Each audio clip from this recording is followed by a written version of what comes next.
They say a mother's love is unconditional. But what nobody tells you is that love can be weaponized against you. Slowly, quietly, over years. Until one day your own son looks you in the eye and says words that crack the foundation of everything you ever built. My name is Clara. I am 67 years old. I raised my son Daniel alone. I stitched his Halloween costumes by hand. I worked double shifts at the hospital so he could attend a college I would never set foot in. I held him when his father left and promised him he would never feel abandoned. And then, on the eve of his wedding, he handed me an envelope and said 5 words that broke me in half. You weren't invited, Mom. I'm sorry, but this story doesn't end with me crying into a pillow. Because I knew something about that wedding, something about his bride, that everyone else in that gleaming banquet hall had absolutely no idea about. And when the moment came, I didn't have to say a single word. The truth did the talking for me. If this kind of story speaks to you, the kind where grace wins and patience is finally rewarded, please give this video a like and subscribe to this channel. I share my real experiences here, unfiltered and unashamed, because I know there are other mothers, fathers, grandparents, and good people out there who have been cast aside by the very ones they sacrificed for. You are not alone. Hit that subscribe button, turn on your notifications, and stay with me, because this story is only just beginning. Daniel brought Sylvia home for the first time on a Sunday in October, about 3 years before the wedding. She was polished, I'll give her that. The kind of woman who arrives with a bottle of wine she knows you won't open and compliments your kitchen without looking at it. I remember standing at the stove, stirring a pot of the beef stew Daniel had been requesting since he was 9 years old, and feeling her eyes on my back like 2 cold fingers. This is so cozy, she said, and somehow she made the word cozy sound like a verdict. Daniel was glowing. He was 34 years old and he had never looked at anyone the way he looked at her. I recognized that look. It was the look of a man who has decided, completely and without reservation. There was no room for doubt in that expression, and I would come to understand no room for me. I tried. I want to say that clearly because I know how these stories can go. I tried with Sylvia. I brought food to their apartment. I offered to help plan the engagement party. I sent birthday cards and Christmas gifts. I asked her questions about her job, her family, her interests. Every door I knocked on, she answered politely and then deadbolted from the inside. The cold was so gradual I almost convinced myself I was imagining it. But I wasn't. By the second year, Daniel was calling less. I told myself he was busy, they just gotten engaged, they were planning a wedding, life was full. I made excuses for him because that is what mothers do. We construct elaborate scaffolding around our children's behavior to protect ourselves from the architecture underneath. Then his birthday came in March. Called 3 times. He texted back once, busy mom, I'll call soon. He didn't call soon. I drove to their apartment one Saturday, just showed up, the way I used to when he was in college, and he'd open the door wild-haired and grateful to see me. I had a card and a small gift and a lemon cake I'd baked from scratch. Sylvia opened the door. She looked at me the way you look at a package that was delivered to the wrong address. Daniel's not here, she said. I held up the cake. I can leave this for him. She took it without a word and closed the door. I stood in that hallway for a moment, staring at the wood grain of the door, and I thought, something is happening here and it has nothing to do with me. I was right about that, but I didn't yet know how deep it went. I know because my neighbor Rosalie, whose son had gone to grade school with Daniel, received hers on a Thursday and called to congratulate me on what she assumed would be a beautiful family occasion. I had not received mine. I waited another week. Nothing.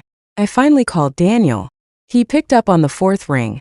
And when I heard his voice, I realized I'd been holding my breath since Rosalie's phone call. Mom, he said, and his tone was already shaped like an apology. Did the invitation get lost in the mail? I asked. I gave him that bridge. I built it right there and handed it to him. There was a silence that lasted 4 seconds. I counted. I need to tell you something, he said. Sylvia and I talked, and it's going to be a small wedding. Intimate. Just close friends and family. I'm your mother, I said. Mom. Daniel. I'm your mother. Another silence. And then, you weren't invited, Mom. I'm sorry. He said it just like that. Clean. Like he'd practiced it. A few days later, a card arrived in the mail with $200 in it. No letter. Just a brief note in Daniel's handwriting. Thought you could treat yourself that day. Love, Daniel. I set it on the kitchen counter and stared at it for a very long time. Treat yourself that day. As if I needed something to distract me from the fact that my son was getting married and I wasn't allowed to watch. Chapter 4: What I Knew. Now here's where the story turns. And I need you to understand, I never intended to use what I knew. I want to be clear about that. I had carried the information quietly, like a smooth stone in a coat pocket, for almost 8 months by the time that envelope arrived. I had never told a soul. I had never whispered it to a friend, never written it in a journal, never even let myself think about it too long. But I knew. 6 months before the wedding, I was visiting my old friend Bet, who lives 2 towns over. Bet was a receptionist for 30 years at a legal firm, and she has a memory like a steel trap and absolutely no filter, which is why I have always loved her. We were having coffee on her porch when she leaned over and said, "Isn't that your future daughter-in-law?" I looked up. Across the street, walking out of a townhouse I didn't recognize, was Sylvia. She was with a man. They were laughing, easy, familiar laughter. He held the door for her, and she touched his arm as she passed. I sat very still. "Who is that?" I asked. Bet squinted. "That's the Galveston house. The fellow who lives there is named Patrick. He works with my nephew down at the firm." She paused. "Real nice man. Going through a complicated divorce from what I hear." I said nothing. I drank my coffee. I watched Patrick walk Sylvia to her car, and I watched her smile at him in a way I had never once seen her smile at Daniel. I drove home and I sat with it. And I made a decision. It wasn't my secret to tell. Daniel was a grown man. If Sylvia was who she was, that truth would surface eventually. It always does. I was not going to be the bitter mother-in-law who tried to blow up her son's relationship. I loved Daniel too much for that. So I kept it. I kept it through the engagement party I wasn't invited to, and through the bridal shower I heard about secondhand, and through the wedding invitation that never came, and through the $200 in a card that told me to treat myself. I kept it because I still believed Daniel would come back to himself, that the man I raised would find his way home. And then came the wedding day. I won't pretend I spent that day peacefully. I am not that evolved. I made a pot of tea I didn't drink, started a book I couldn't focus on, and sat in my garden for a while watching birds like a woman trying to convince herself she wasn't in pain. But then, at 20 minutes past 1 in the afternoon, right around the time I calculated the ceremony would be starting, my phone rang. It was a number I didn't recognize. I almost let it go to voicemail. "Clara." The voice was shaking. "This is Betty's nephew, Robert. From the law firm. I'm so sorry to bother you. I didn't know who else to call." He had been at the wedding. A guest of Patrick's, it turns out. Robert knew Patrick well.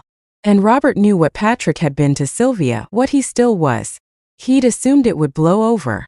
That Sylvia would end things before the wedding. She hadn't.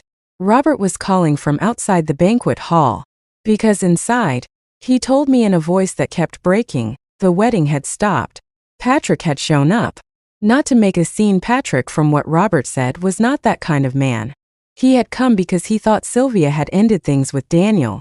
She had told him she had. He'd come to give her back a bracelet she'd left at his house, thinking the wedding was the following weekend. He walked into the cocktail hour, and Sylvia saw him. And something in her face, something involuntary, something a person in love cannot fully control, gave it all away. Before a single word was spoken, Daniel saw it. He saw her face when she saw Patrick. And he knew. Robert said the hall went so quiet you could hear the ice melting in the glasses. Grace isn't weakness. I did not celebrate when I heard this.